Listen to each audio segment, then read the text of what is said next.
Tokyo Disneyland witnessed more smiles and screams than usual as the Japanese government has relaxed COVID norms in most places across the country.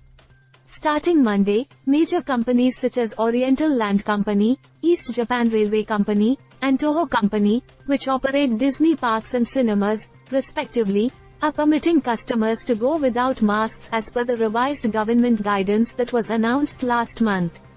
However, it is improbable that there will be a sudden shift in behavior, owing to Japan's lengthy tradition of wearing masks and the ongoing pollen crisis that has made this year's spring season particularly difficult for those with hay fever. Mask wearing was part of our culture even before COVID, said Hitoshi Oshitani, a Tohoku University professor who was an architect of Japan's coronavirus response.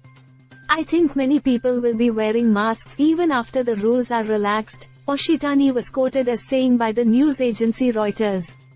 Despite having nearly universal mask usage without strict regulations or penalties, Japan is one of the final major economies to relax official guidelines on wearing face coverings. Meanwhile, South Korea reduced the requirements for indoor masking in January, and Singapore permitted bare faces on public transportation last month.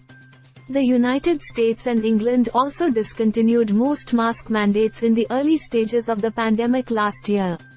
Although Japan has already loosened the rules on masks by allowing maskless speeches in parliament and permitting schools to choose whether to require them at graduation ceremonies this month.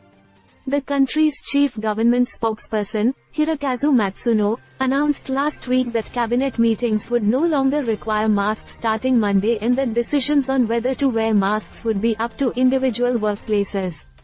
As of today, mask wearing is at the discretion of each individual, Tokyo Governor Yuriko Koike told Reuters on Monday. However, hay fever is also pretty intense this season, so I think it boils down to the fact that you can wear it for different reasons. With the COVID vaccination rate exceeding 80% and a decrease in cases following the 8th wave of infections that peaked in January, Japan has been able to keep its death toll from the virus relatively low. Health experts attribute this success to the widespread use of masks, as well as a commitment to hygiene and social distancing. According to Hiroshi Nishiura, a professor at Kyoto University and one of Japan's more cautious pandemic response experts, voluntary mask wearing in public transport and other public spaces could have an ongoing protective effect against the spread of the virus.